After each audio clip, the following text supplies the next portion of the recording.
Our poesy is as a gum which oozes from whence 'tis nourished. The fire i' the flint shows not till it be struck. Our gentle flame provokes itself, and like the current flies each bound it chafes. In these lines, spoken by a minor character, a poet, in one of Shakespeare's less familiar plays, Timon of Athens, he conjures up a brilliant, partly ironical image of the poetic process. The fire of Shakespeare's poetry was struck from the flint of circumstance. That's to say, he was a hard-working, prolific writer of plays, well over 30 plays in 20 years, whose genius was harnessed to producing successful public entertainments. His sonnets and other non-dramatic poems, such as Venus and Adonis, are great, certainly, but the only proper way to represent his genius in miniature is to show it in action in the plays. And this is what we've tried to do in this program, by plucking out a few short moments in the greatest plays to show in chronological order his variety over the years in many moods. Though he began as a writer of history plays, he also wrote both tragedies and comedies pretty early, probably by the time he was 30. Already in Romeo and Juliet, he combines both. This story of family feud and passionate young love is relieved and lightened as soon as Juliet's nurse appears.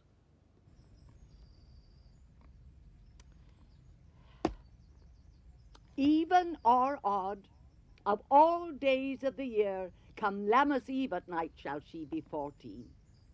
Susan and she, God rest all Christian souls where of an age. Well, Susan is with God, she was too good for me.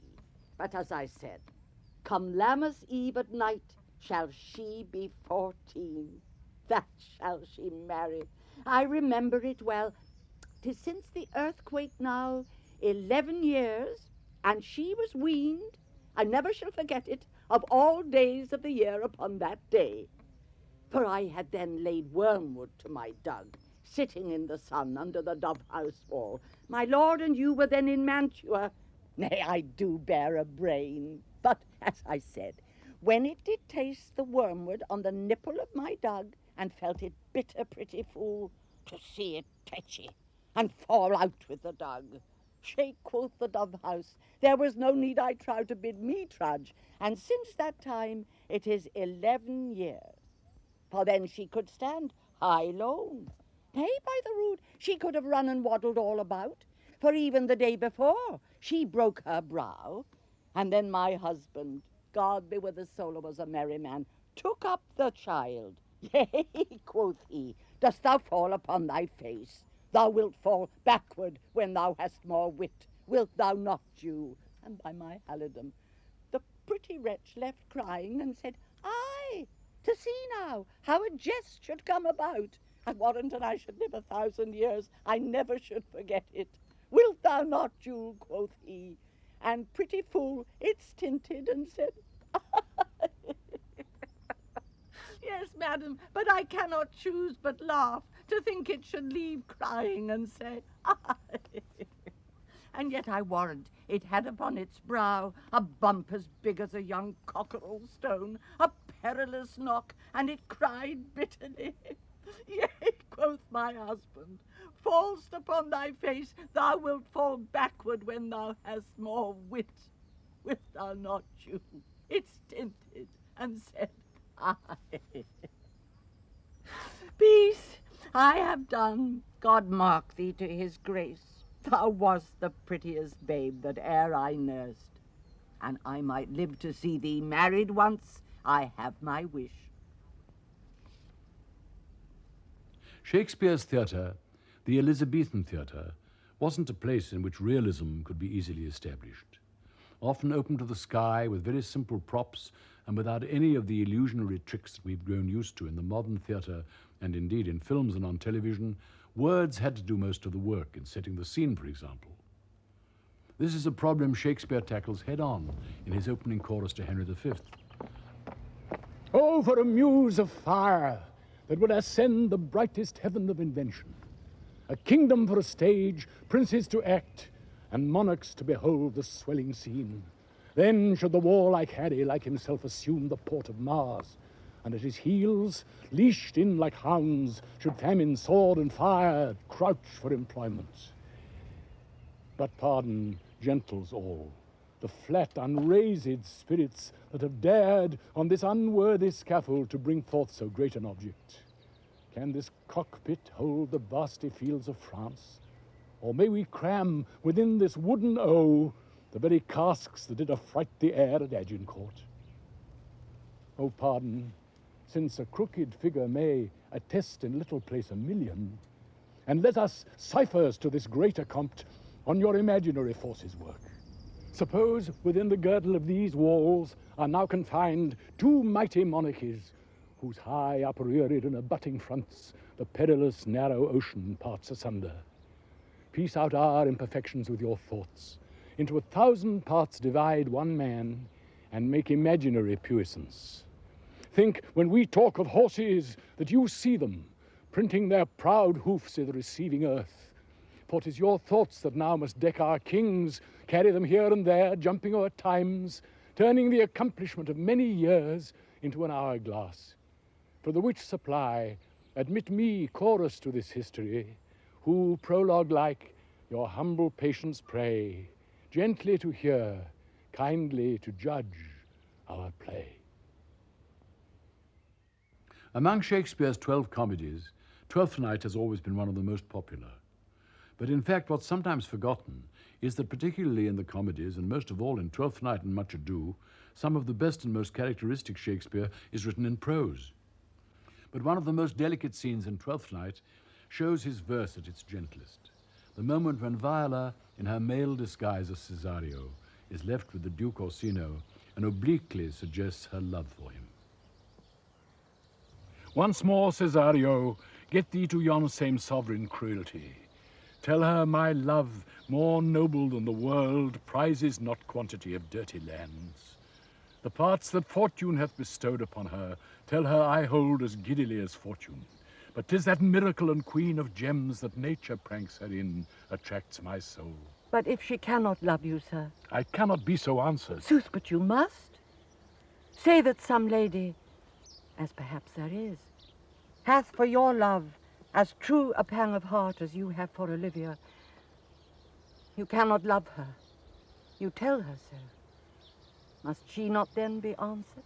There is no woman's sides can bide the beating of so strong a passion as love doth give my heart. No woman's heart so big to hold so much, they lack retention. Alas, their love may be called appetite, no motion of the liver, but the palate that suffers surfeit, cloyment, and revolt. But mine is all as hungry as the sea, and can digest as much. Make no compare between that love a woman can bear me, and that I owe Olivia. Aye, but I know. What dost thou know? Too well what love women to men may owe. In faith they are as true of heart as we. My father had a daughter loved a man, as it might be perhaps, were I a woman, I should your lordship. And what's her history? A blank, my lord. She never told her love, but let concealment, like a worm i' the bud, feed on her damask cheek. She pined in thought, and with a green and yellow melancholy, she sat like Patience on a monument, smiling at grief. Was not this love indeed? We men may say more, swear more, but indeed our shows are more than will, for still we prove much in our vows, but little in our love. But died thy sister of her love, my boy? I am all the daughters of my father's house, and all the brothers too, and yet I know not. Sir, shall I to this lady? Aye, that's the theme. To her in haste, give her this jewel. Say, my love can give no place, bide no denay. Shakespeare wrote his 5 or 6 greatest tragedies in the early years of the 17th century. Of them all, it's probably Hamlet that has most haunted the imagination of the world, particularly in the soliloquies. As when Hamlet sits alone, brooding on his father's death and his mother's o'er hasty marriage. Oh, that this too solid flesh would melt, thaw, and resolve itself into a dew. Or that the everlasting had not fixed his canon against self-slaughter. Oh God, God, how weary, stale, flat, and unprofitable seem to me all the uses of this world. Fie on't, fie, 'tis an unweeded garden that grows to seed. Things rank and gross in nature possess it merely. That it should come to this. But 2 months dead, nay, not so much, not 2. So excellent a king that was to this Hyperion to a satyr. So loving to my mother that he might not beteem the winds of heaven visit her face too roughly. Heaven and earth must I remember, why she would hang on him, as if increase of appetite had grown with what it fed on, yet within a month. Let me not think on't. Frailty, thy name is woman. A little month, or ere those shoes were old with which she followed my poor father's body like Niobe, all tears. Why, she, even she, oh God, a beast that wants discourse of reason would have mourned longer, married with mine uncle, my father's brother, but no more like my father than I to Hercules, within a month. Ere yet the salt of most unrighteous tears had left the flushing in her galled eyes, she married. Oh, most wicked speed to post with such dexterity to incestuous sheets. It is not, nor it cannot come to good, but break my heart, for I must hold my tongue. Some of the most poignant moments in Shakespeare are moments of recognition or reconciliation, moments when conflict is resolved or misunderstanding becomes understanding. Such moments seem to come particularly in the later plays, but not only in the late romances. Earlier, there's the scene in King Lear at the end of Act 4 when Cordelia, Lear's estranged daughter, speaks to him as he slowly emerges from humiliation and madness, cast out by his other cruel daughters into the storm. He wakes. Speak to him. Madam, do you, 'tis fittest.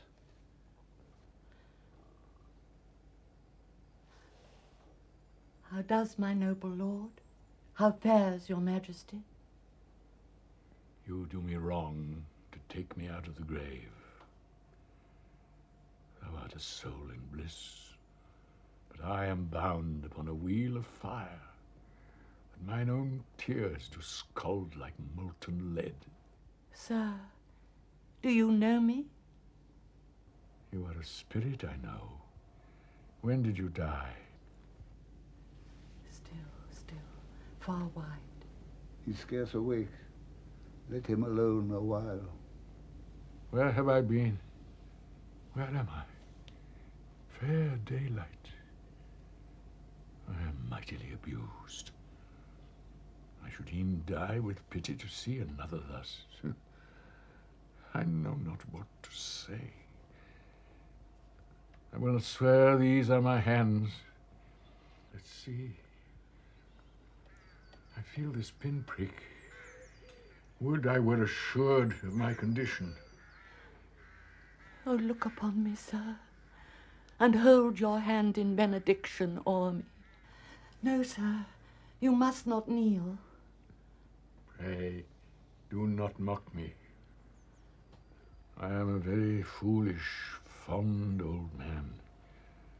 80 and upward, not an hour more or less.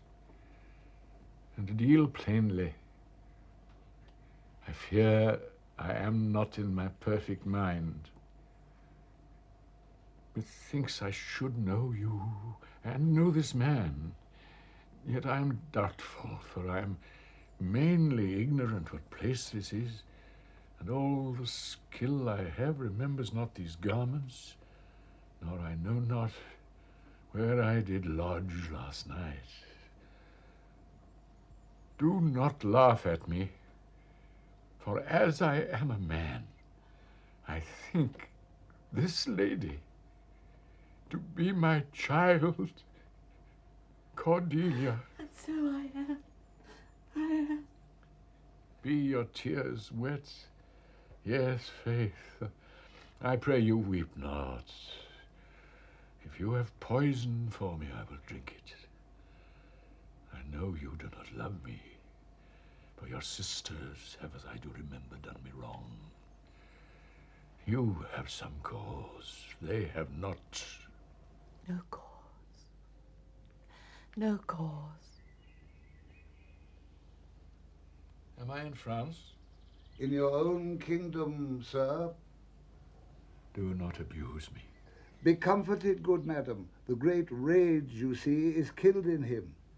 And yet it is danger to make him o'er the time he has lost. Desire him to go in. Trouble him no more, till further settling. Wilt please your highness walk? You must bear with me. Pray you now, forget and forgive. I am old and foolish. Some of Shakespeare's finest, most memorable speeches are given to minor characters. In Antony and Cleopatra, Enobarbus, one of Mark Antony's friends, is in many ways a comic character, certainly a lightweight one.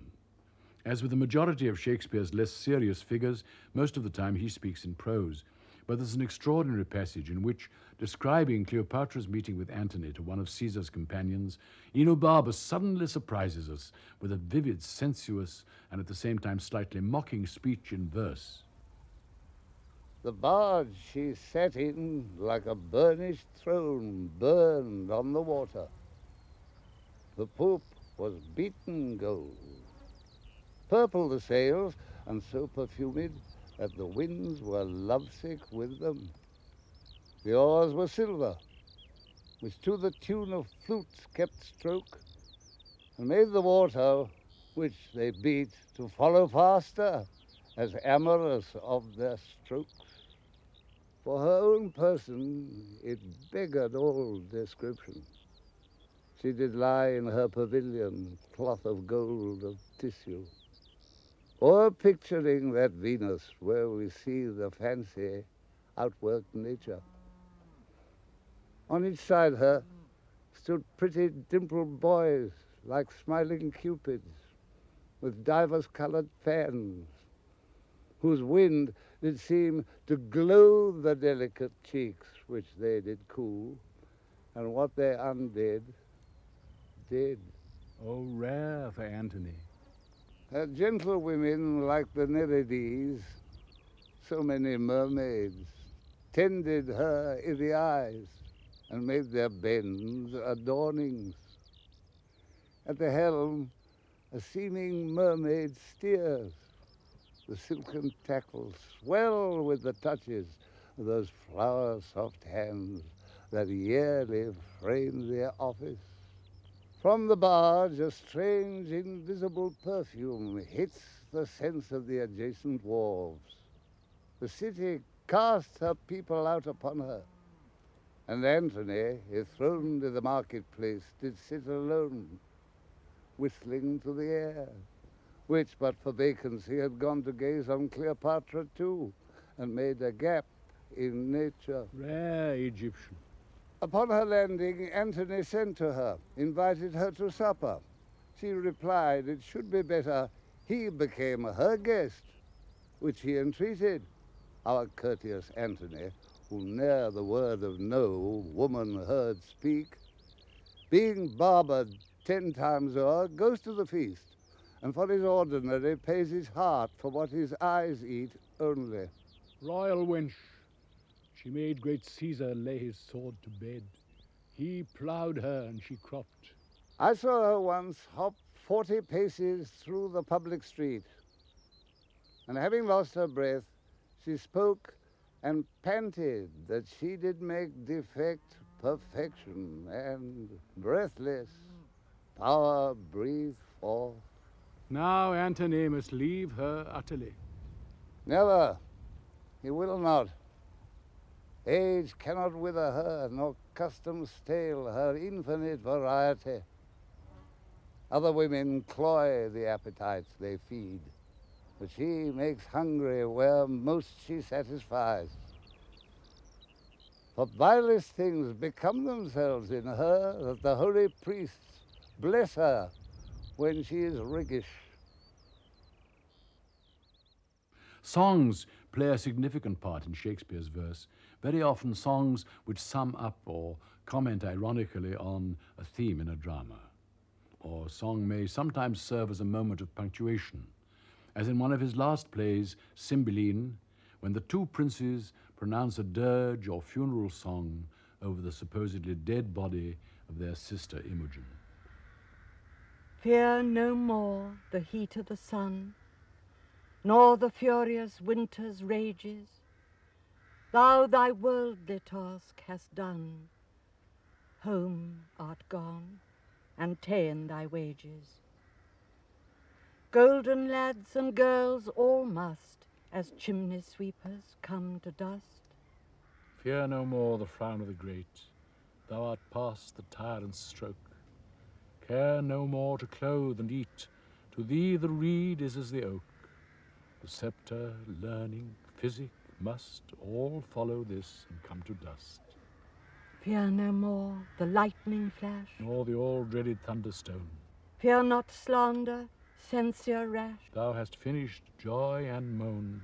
All lovers young, all lovers must consign to thee and come to dust. No exorciser harm thee, Nor no witchcraft charm thee. ghost unlaid forbear thee, Nothing ill come near thee. quiet consummation have, and renowned be thy grave. Though Shakespeare didn't die until the year 1616, when he was 52, he probably wrote the last play that was wholly his own work, rather than a part work like Henry VIII, 5 years earlier. His final play, The Tempest, seems a true epilogue to that busy 20-year-long career, a coda hinting at themes he'd used before and resolving them into a pure and serene work of the imagination. Prospero, the all-powerful magician, renounces his magic and gives up his art. To many people it has seemed an image of Shakespeare himself, making his own farewell to his craft and to his own magic. Ye elves of hills, brooks, standing lakes and groves, and ye that on the sands with printless foot do chase the ebbing Neptune and do fly him when he comes back, you demi-puppets that by moonshine do the green sour ringlets make whereof the yew not bites, and you whose pastime is to make midnight mushrumps that rejoice to hear the solemn curfew, by whose aid, weak masters though ye be, I have bedimmed the noontide sun, brought forth the mutinous winds, and twixt the green sea and the azured vault set roaring war. To the dread rattling thunder have I given fire, and by the spurs plucked up the pine and cedar. Graves at my command have waked their sleepers, oped and let 'em forth by my so potent art. But this rough magic I here abjure, and when I have required some heavenly music, which even now I do, to work mine end upon their senses that this airy charm is for, I'll break my staff, bury it certain fathoms in the earth, and deeper than did ever plummet sound, I'll drown my book.